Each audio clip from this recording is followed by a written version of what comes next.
because they know the camera's always on when they come into a game. Now, I'm not the most religious person in the world, but when I was young, my mother used to always get us to say our prayers before we went to bed. Now, I was under the impression that when you said the prayers, you had a deal for 24 hours. The prayers were good for 24 hours. So why don't athletes just pray at home? Baseball pitchers could say something like, before they go to the ballpark, they could just have a prayer, say, "Listen, God, can you help me out? I'm in the last year of a contract. Let my split finger fastball be effective tonight so I can pad my stats and demand $10 million next year." Football players are brutal for praying in public too. I think they like praying in public so that in the off season, when they get busted for shooting up a strip bar, they can come back and say, and people will say, "There's got to be a mistake. I saw that guy praying. He couldn't have possibly have done that." What are you trying to do? But before every game, they like to form a circle at midfield and pray that all of them get through the game without getting injured. But if you watch a pro NFL game nowadays, guaranteed there's going to be a guy getting carted off on a stretcher every game. Then they all get in the circle again and say another prayer. The prayer probably goes something like this: "Yo, God, thanks for not listening to our pregame prayer, but now that Deshaun is getting carted off on a stretcher, can you at least make sure he isn't paralyzed for life?"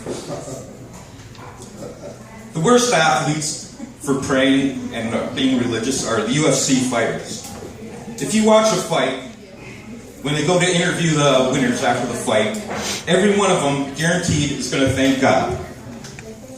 Now, I've never read the Bible from cover to cover, but I'm sure there isn't a verse in the Bible that says, "Thou shalt learn the guillotine armbar and break thy fellow man's arms in 3 places and get paid $5 million.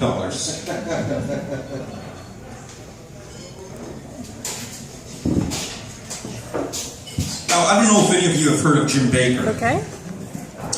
He was a televangelist in the 80s. He had a sex scandal, ripped off all his followers for millions of dollars, got thrown in jail for tax evasion. Never heard from him for years. And then a few months ago, I read something where he's back and he's got a new scam.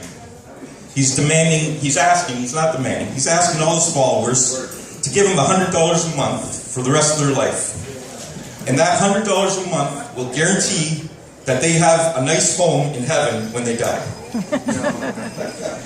Now, I don't read the business report all the time, but I must have missed the one where it said that there's a housing problem in heaven. So, let me get this straight. So, if I live on earth, pay a mortgage for 25 years, but I don't pay this asshole $100 a month, when I die and go to heaven, I'm going to have to be homeless, living on the street in the bad part of heaven. So, and now there's going to be all people up there who already have a home, who are going to be expecting their kids to be coming knocking at their doors, asking if they can live in their basements for the rest of their life up in heaven. So if there is a problem in heaven for housing, there must be a lot of room in hell then. So I got one last joke for a hell joke. This guy Joe goes to hell, meets the devil at the gates. The devil tells him that they do things differently now in hell, that you get to pick your own torture for the rest of eternity. So they walk down this hall, there's 5 rooms. Each room has a door with a window in it so you can see what the torture is going on inside. So the first room they get to is like old school hell. There's a couple of little junior devils, pitchforks, fire, and they just poke you for the rest of eternity. Second room he comes up to is like the Clockwork Orange room.